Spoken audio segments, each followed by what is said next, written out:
Bonjour à tous et bienvenue dans notre émission Où va le monde? Un espace qui veut faire entendre différents points de vue afin d'appréhender la complexité des enjeux de notre monde actuel et en devenir.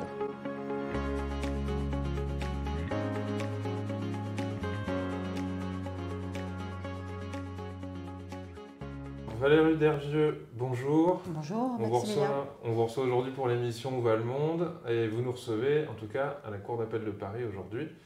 On va vous poser quelques questions un petit peu sur les réalités actuelles du système judiciaire français et puis un petit peu la trajectoire pour notre pays. Pour commencer, je vais vous laisser vous présenter aux auditeurs. Je m'appelle Valérie Dervieux, je suis magistrat depuis l'âge de 24 ans, j'en ai 57, donc ça commence à faire longtemps. J'ai exercé à peu près toutes les fonctions de la première instance, juge des enfants, juge des affaires familiales, juge de l'application des peines, juge civil, juge pénal, président de chambre, parquet, détachement, secrétaire général. Voilà, donc j'ai une vision un petit peu transversale de la justice, vue de l'intérieur et des différentes fonctions qui peuvent y être exercées. Je suis actuellement présidente d'une chambre de l'instruction à la Cour d'appel de Paris. J'ai également des activités syndicales puisque je suis déléguée régionale pour la Cour d'appel de Paris du syndicat Unité Magistrats SMM FO. J'ai également des activités d'enseignement à l'Université Paris 1, un petit peu à Nanterre. J'interviens ponctuellement à l'École nationale de la magistrature et j'écris des articles sur des thématiques professionnelles qui concernent mes activités actuelles. J'ai depuis longtemps eu des activités syndicales, pas forcément dans le même syndicat d'ailleurs, ou des activités d'enseignement, parce que je considère que c'est important de partager justement. Et c'est d'ailleurs pour ça que j'ai accepté votre invitation, c'est-à-dire que là, il me paraît important de faire connaître l'institution judiciaire de l'intérieur, comment on travaille, qu'est-ce qui s'y passe, et puis aussi d'évaluer les enjeux. L'échange avec les plus jeunes, avec les étudiants, avec les futurs collègues, permet aussi d'avoir une vision différente des choses. Et puis vous m'avez l'air d'être assez bien placé. J'aurais pu vous demander ce que vous n'avez pas fait. Finalement, ça a été plus court, vous avez fait beaucoup de choses, mais c'est très bien, ça vous donne plusieurs points de vue. Et c'est vrai que dans l'actualité, on entend beaucoup parler du système judiciaire. Il est même assez délicat de relever des éléments qui ont l'air d'aller bien. En même temps, toutes les professions ont l'air d'être en difficulté, mais ça semble aussi toucher votre milieu.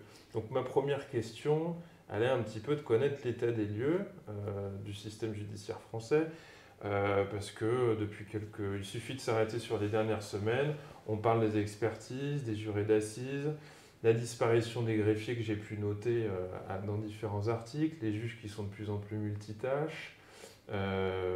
Voilà, ça tombe de partout. Et plutôt que de vouloir faire un état des lieux moi-même, j'aimerais que vous puissiez nous dire ce qu'il en est en 2023, on en est où en fait? Alors ce qui est très particulier avec la justice, c'est que la justice intéresse beaucoup. Il n'y a pas un jour où j'ouvre la télé, je vois les chaînes d'information en continu, les faits divers, les faits de société, que fait la justice, pourquoi elle fait ça, pourquoi elle ne fait pas ça. Donc elle intéresse beaucoup, elle est très méconnue. Donc on est toujours dans un mécanisme un petit peu contradictoire où on dit beaucoup de choses et son contraire. Les magistrats ont l'habitude de dire qu'ils sont soumis à des injonctions contradictoires. Et la manière dont on traite la justice dans les médias est également assez contradictoire. La manière aussi dont les politiques parlent de la justice est assez contradictoire, puisqu'on va reprocher en même temps aux juges ou à la justice d'être laxiste, d'être trop sévère, d'être trop lent, d'être trop rapide, d'être trop à gauche, d'être trop à droite, d'être trop dans une tour d'ivoire, c'est-à-dire trop retiré du monde. Et en fait, c'est lié à une méconnaissance et du fonctionnement de la justice et du fonctionnement et de la teneur des lois qui sont votées. Je vous donne un seul exemple à propos de la prison, puisque c'est un sujet qui vient de manière récurrente. On dit toujours, oui, il est condamné à cette peine, il ne fait jamais toute sa peine, que font les juges, pourquoi il est lâche, pourquoi il est dehors, tout simplement, alors que quand même le principe c'est la liberté. Et c'est parce qu'on ignore que le législateur impose aux juges d'abord de ne pas mettre en prison, de mettre le moins possible en prison, et quand une personne est en prison, de la relâcher le plus rapidement possible au travers d'aménagements. Donc c'est vrai que la passion qu'on a pour la justice et un peu une passion qu'on a pour quelque chose qui fait peur. C'est-à-dire que de loin ça va, de près on n'aime pas trop, on n'aimerait pas être concerné. Quand on rentre dans un palais, on n'est pas très rassuré.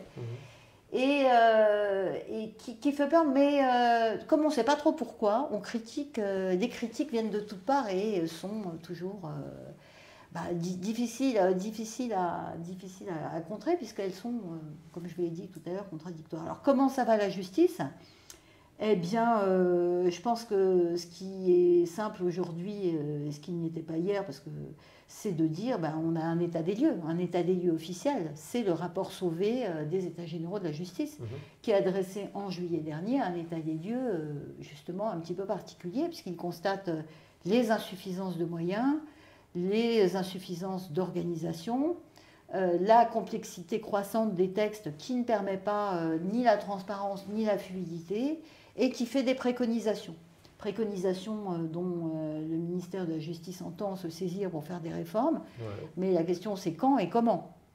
C'est toujours quand et comment. Parce que les diagnostics, la plupart du temps, les professionnels diront qu'ils les ont depuis 20 ans et que ça fait 20 ans qu'ils en parlent partout. C'est-à-dire qu'il suffit de regarder les chiffres, en fait, en ce qui concerne la justice. Il y a 9000 juges en France, pour une population de plus de 70 millions d'habitants.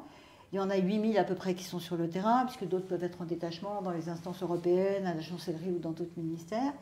Et donc, avec ces 8000 juges, il faut rendre la justice au quotidien. Mais la justice au quotidien, ce n'est pas que le pénal, ce n'est pas que les affaires médiatiques dont on parle sur les plateaux d'information en continu, c'est aussi la justice civile, c'est aussi les divorces. Et donc, face à ce nombre de magistrats, dont tout le monde reconnaît maintenant, grâce au rapport Sauvé, qu'il est totalement insuffisant. En tous les cas, les chiffres européens montrent qu'il est bien inférieur à la moyenne européenne. On doit faire face à des lois qui demandent aux juges, justement, aux magistrats. Le magistrat, c'est le juge du parquet et le juge du siège, d'être partout. C'est-à-dire de faire de la politique de la ville, de faire de la prévention, de sortir de son bureau ou de son tribunal ou de sa tour d'ivoire pour aller rencontrer les gens, de comprendre ce qui se passe dans les hôpitaux, ce qui se passe. Mais ils doivent aussi être en juridiction, ils doivent aussi traiter les dossiers, les piles de dossiers, ils doivent aussi aller dans les commissariats. Et en fait, ce qui est particulier, c'est que on reproche donc au juge d'être enfermé dans sa tour d'ivoire et on lui demande de sortir beaucoup, mais comme il n'est pas très nombreux, si j'ose dire, il ne peut pas tout faire.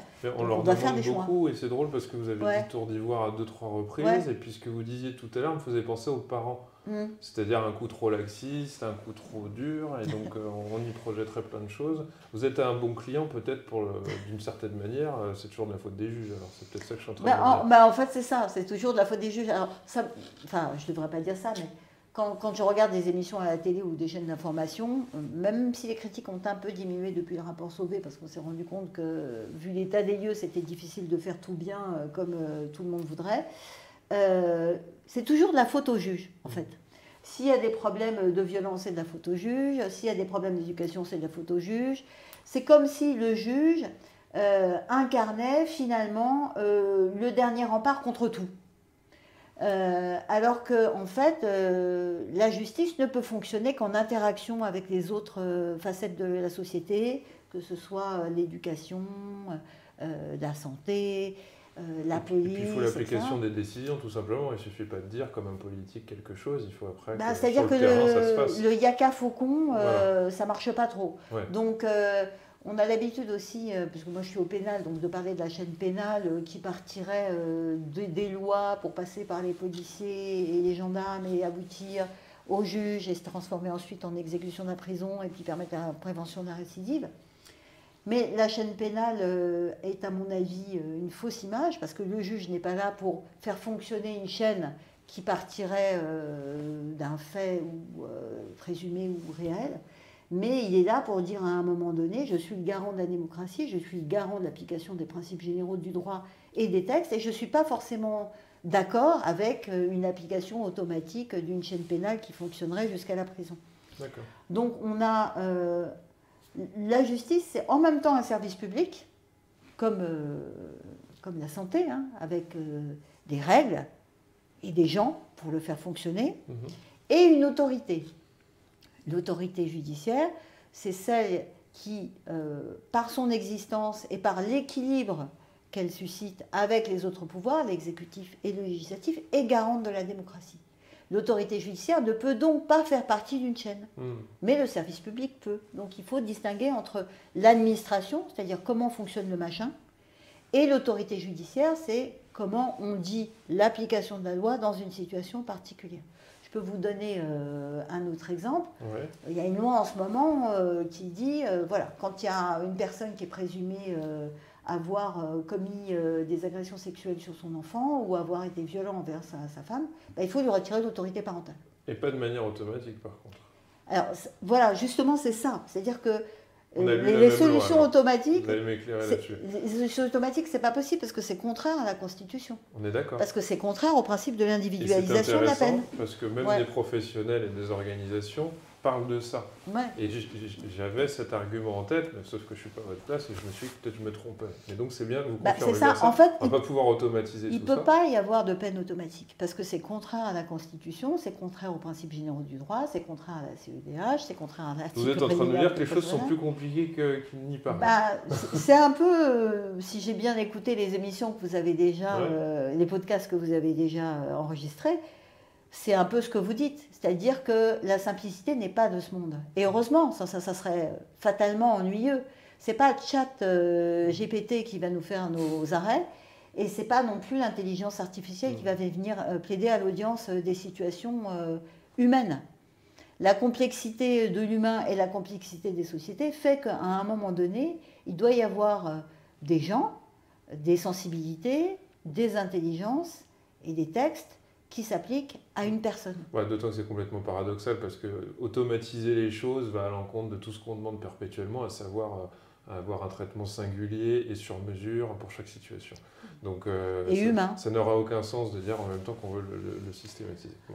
Donc je ne sais pas vraiment parce que j'ai répondu à la question. Donc l'état des lieux de la justice, c'est un état des lieux qui est officialisé par le rapport Sauvé des États généraux de la justice, qui est très intéressant, que j'engage tout le monde à lire de manière synthétique. Bien évidemment, il y a des conclusions.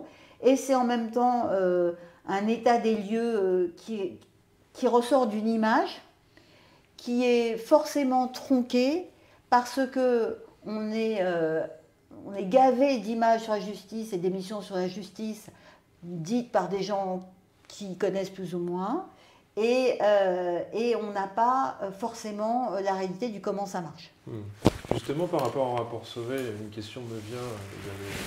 Vous avez prononcé le mot Europe. Par rapport à l'Europe, la France, elle se situe où alors ?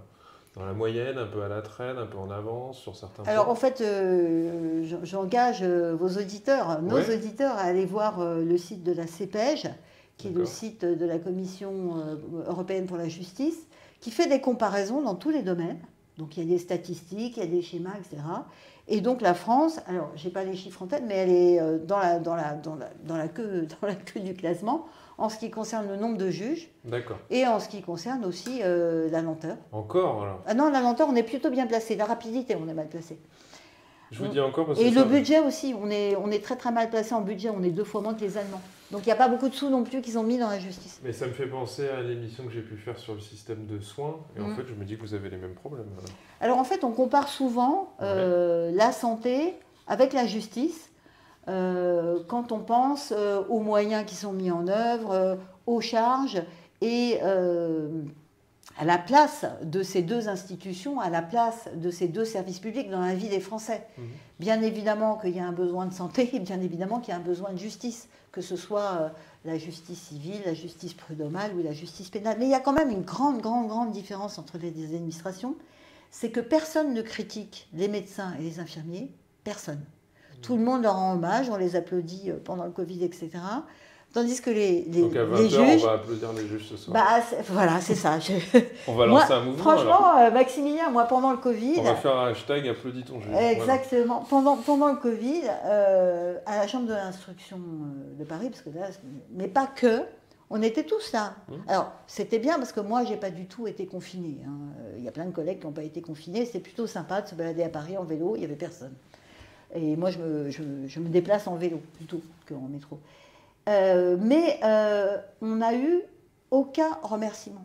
Et dans les remerciements des politiques sur ceux qui ont fait l'essentiel, c'est-à-dire les gens qui tenaient les boutiques, les magasins, les gens les personnels de ménage, de nettoyage, les personnels de santé, ils étaient là, ils étaient sur place. Et bien évidemment, en plus, les personnels de santé, ils ont quand même été face aux pathologies, aux malades, etc. Et nous, on était en permanence, parce que les demandes de mise en liberté, bien évidemment, étaient encore plus nombreuses, et ça fait partie des compétences de la Chambre d'instruction. Et on n'était pas confinés, on était là. Mais personne n'a pensé à dire merci aux avocats qui étaient de perme, merci aux greffiers qui étaient de perme, merci aux juges qui étaient de perme. Je lance un message. Ça sera entendu, on va voter pour un hashtag pour la rentrée. Voilà, c'est sympa, un hashtag balance ton juge, mais un hashtag applaudis ton juge. Applaudis ton juge, exactement. Alors j'ai une question, on parle de déconnexion de l'exécutif et du judiciaire, et depuis un moment, j'ai même envie de dire, j'ai toujours entendu parler de ça. Est-ce que vous pensez qu'un jour ça sera vraiment possible, ou est-ce que c'est un vœu pieux ? Alors, en fait, une fois de plus, je vais vous dire, c'est pas si simple. Oui. Il y a deux choses. J'attends une réponse d'expert, justement. Les magistrats, ce sont des magistrats du parquet et du siège. Les juges, ce sont les magistrats du siège. Les juges sont indépendants, c'est-à-dire qu'ils peuvent rendre les décisions qu'ils veulent en application des textes, bien évidemment. Ils ne font pas n'importe quoi, sans ça, il y a des voies de recours. Et puis, il y a aussi de la déontologie. Le juge est un citoyen comme un autre et il est soumis aux mêmes lois que les autres, plus celles qui concernent sa déontologie. Les magistrats du parquet, eux, c'est-à-dire les procureurs de la République, sont soumis à une hiérarchie, c'est-à-dire que le parquet est un et indivisible, ils peuvent se remplacer les uns des autres, c'est comme s'ils n'avaient pas d'individualité, ils en ont une, je vous rassure, mais d'individualité fonctionnelle. C'est-à-dire que c'est le ministre qui détermine une politique pénale. Elle est déclinée localement par les procureurs généraux et les procureurs publics au niveau de chaque région et de chaque département. Et ensuite, on doit la suivre. Bien évidemment que le procureur public, le substitut, a son input, c'est-à-dire qu'il va donner son avis, il va faire, mais ça s'inscrit dans une politique pénale. Donc la question c'est, est-ce qu'on doit donner plus d'indépendance aux procureurs de la République qui requièrent au nom de la loi, qui poursuivent, qui sont une partie au procès, mais pas n'importe quelle partie? Ou est-ce qu'ils doivent être indépendants, ou est-ce qu'ils doivent être liés par cette hiérarchie et tenus à une politique pénale? Donc, ça pourrait être, c'est logique de penser que la politique pénale qui est définie par le gouvernement, mise en œuvre localement, elle soit appliquée, non pas de la même manière partout, mais appliquée de manière sensée en fonction du ressort et du département et de la région, dans le cadre d'une hiérarchie. Ça, c'est pas aberrant. Sans ça, on va dire, mais les procureurs de la République, d'où ils tirent une légitimité pour faire leur propre politique pénale. C'est ça. C'est un peu incohérent. Donc ça, c'est ça le sujet. C'est pas le sujet de l'indépendance des juges du siège, sujet qui également peut faire l'objet de débats au travers notamment de nomination, des conditions de nomination, mais c'est un autre sujet. En tous les cas, institutionnellement, il n'y a pas de problème. C'est le sujet de l'indépendance du parquet. Et pourquoi ça se pose dans ces termes-là? C'est parce que l'Europe nous dit les magistrats du parquet ne sont pas des autorités judiciaires et donc ils ne peuvent pas faire les magistrats du parquet ne peuvent pas faire ce qu'ils veulent. Et s'il y a des décisions qui doivent être prises qui portent atteinte aux libertés, ils doivent être soit autorisés, soit contrôlés par un juge du siège, juge d'instruction ou juge des libertés et de la détention. Et ça nécessite du temps, ça nécessite des procédures. Et on a la possibilité aussi de faire appel. Donc, ça rend les choses beaucoup plus complexes. Donc, ce qu'on pourrait se dire... Faut-il avoir du personnel, en fait? Voilà. Ce qu'on pourrait se dire, c'est si on voulait que ça marche mieux, que ce soit plus fluide, peut-être qu'il faudrait donner plus d'indépendance au parquet, notamment dans les conditions de nomination. Parce que pour l'instant, les conditions de nomination, elles sont à la main de l'exécutif, enfin du ministère de la Justice. Donc, vous voyez que c'est pas... Voilà, donc les tenants de l'indépendance disent que ce serait bien d'avoir une indépendance de nomination parce que peut-être que ça rendrait les procureurs publics, ça les transformerait en autorité judiciaire au sens de la CEDH. Peut-être qu'il faudra aller plus loin, peut-être qu'il faudra avoir un procureur général de la nation, désigné dans des conditions que vous ne connaissez pas, mais en l'état, c'est pas ça. Vous avez une idée de comment ça va évoluer ou pas? Un pressentiment? Le politique n'a pas du tout envie que les conditions de nomination du parquet soient alignées sur celles du siège. Parce que ça a été annoncé dans le programme du candidat Macron la première fois, pas la deuxième fois, et ça n'a jamais été fait. Donc, c'est pas là, on en parle depuis longtemps, la réforme constitutionnelle, parce que ça nécessite une modification de la Constitution. Jamais, quoi. Enfin, j'ai pas l'impression que ce soit on n'y est pas aujourd'hui. Mais bon, après, ça se discute. D'accord. Ok. Alors, en regardant un peu l'actualité depuis quelques temps, il m'a semblé que les juges, les gendarmes, les agents de la fonction publique en général sortaient de plus en plus de leur devoir de réserve. Ça rejoint un petit peu ce qu'on a commencé à se dire au début de l'interview sur la question, je dirais, un peu de la souffrance que peuvent avoir certaines personnes dans certains systèmes. Et j'ai l'impression qu'on s'autorise de plus en plus à prendre la parole, à dire des choses. Et d'ailleurs, il m'a semblé que ça venait humaniser un peu d'ailleurs les juges, qu'on pouvait imaginer comme sans souffrance et sans limite et avec une puissance infinie. On a vu qu'ils pouvaient être en difficulté. Est-ce que vous pressentez, vous, qu'on sort de plus en plus du devoir de réserve? Et ce que vous en pensez, quoi. Alors, ce qui est intéressant, c'est que le Conseil supérieur de la magistrature, qui est l'instance régulatrice et l'instance disciplinaire des magistrats, a rendu récemment 2 décisions sur le sujet, en disant que le devoir de réserve n'était pas un bâillon pour les juges et qui les empêche de s'exprimer, et qu'il y avait certaines limites, notamment au travers de l'expression sur les réseaux sociaux. Oui. Donc, effectivement, la capacité, la possibilité de s'exprimer, notamment sur les réseaux sociaux et dans les médias, est encadrée par ce devoir de réserve. Mais il faut quand même bien noter que, premièrement, les représentants syndicaux ont une liberté d'expression qui est plus grande que les agents, les fonctionnaires, les magistrats qui ne représentent pas de syndicats. Donc, si je pense à mon devoir de réserve ou mon droit de réserve, etc., effectivement, j'ai un devoir de réserve à l'aune de cette activité syndicale. Et c'est pour ça que je vous ai demandé de bien préciser que j'étais déléguée régionale d'un syndicat, parce qu'effectivement, ça change les choses. Et deuxièmement, en ce qui concerne les conditions de travail, je ne pense pas qu'on puisse interdire à des personnes de parler de leur quotidien, de parler de la manière dont ils envisagent leur travail, de parler des RPS, des risques psychosociaux auxquels ils sont soumis, parce que ça fait partie aussi d'une sorte de devoir de lanceur d'alerte sur ce qui se passe et comment ça se passe au sein des administrations.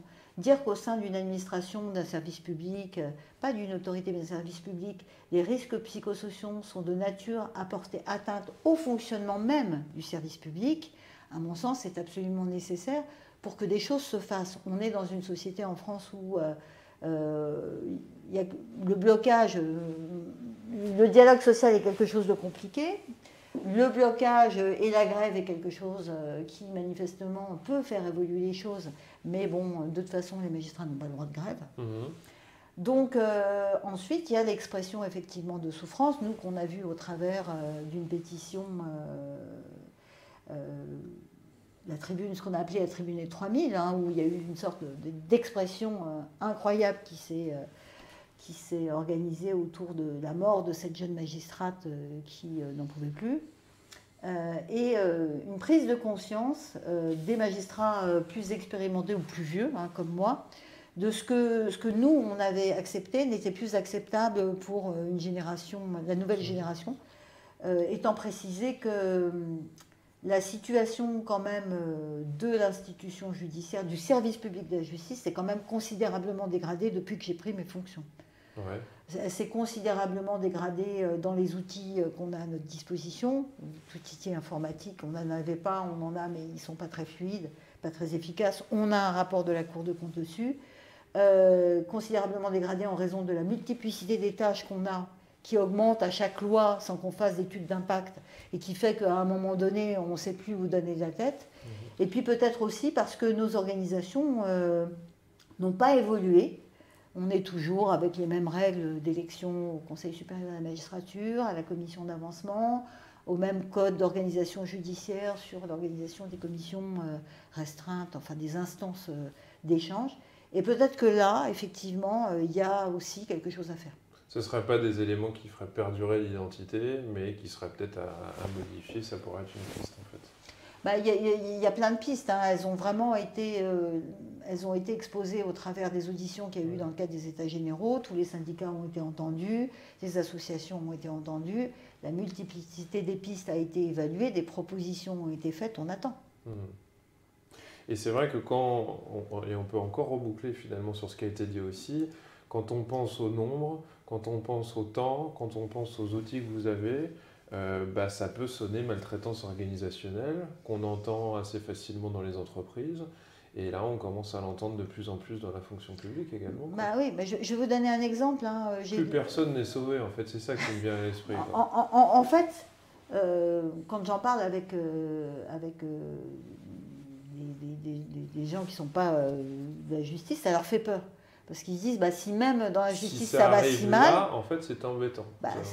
C'est pas embêtant, c'est-à-dire qu'on s'inquiète pour soi-même. Moi, j'ai un dossier, dans combien de temps il va sortir, je veux divorcer, j'arrive pas à avoir de date, j'ai déposé plainte, ça en est où? Il y a un côté Covid, en fait. On se dit, on va passer la vague, mais en fait, c'est pas le Covid.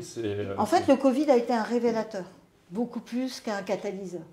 C'est-à-dire qu'un révélateur d'une situation...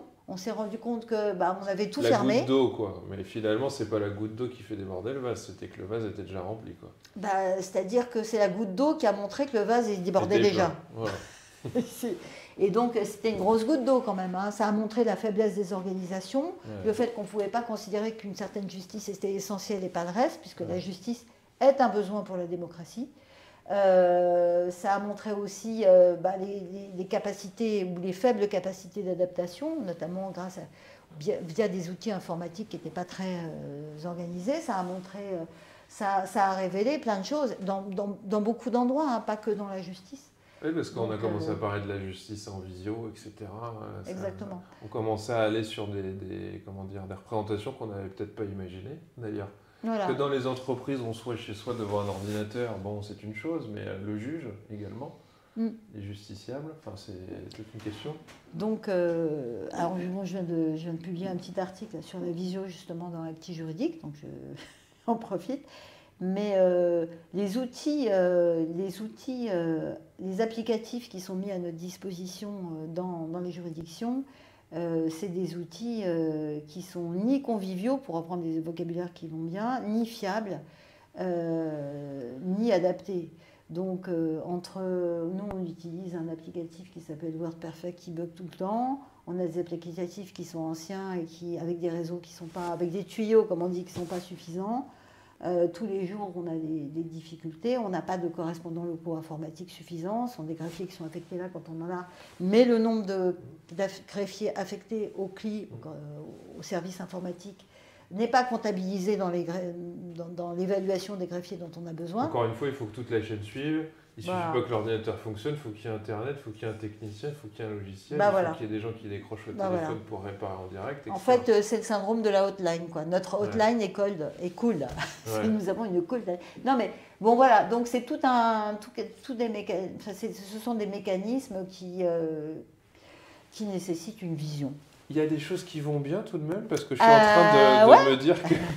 On parle de ce qui est difficile et c'est important. Mais en fait, c'est important de faire un bilan objectif et de ne pas se raconter d'histoire. C'est sûr. Et puis, c'est important aussi de voir que les fonctions sont passionnantes, elles sont diversifiées, elles permettent de faire plein de choses. Donc ça, c'est très égoïste. Hein. Tout le monde va dire, oui, c'est bien, elle est contente de faire son boulot. Mais oui, mais alors c'est déjà bien. Et on a plein de gens, de greffiers, de magistrats, d'avocats, bien évidemment, mais c'est une profession libérale, hein, des auxiliaires de justice, qui sont absolument passionnés par ce qu'ils font. Alors, je ne dis pas qu'ils se sacrifient, parce que ce n'est pas l'objet, on n'est pas là pour se sacrifier, mais qui ont des idées, qui les font valoir, qui ont une capacité d'adaptation, qui veulent avancer, et je pense que même dans votre pratique professionnelle, vous en voyez plein.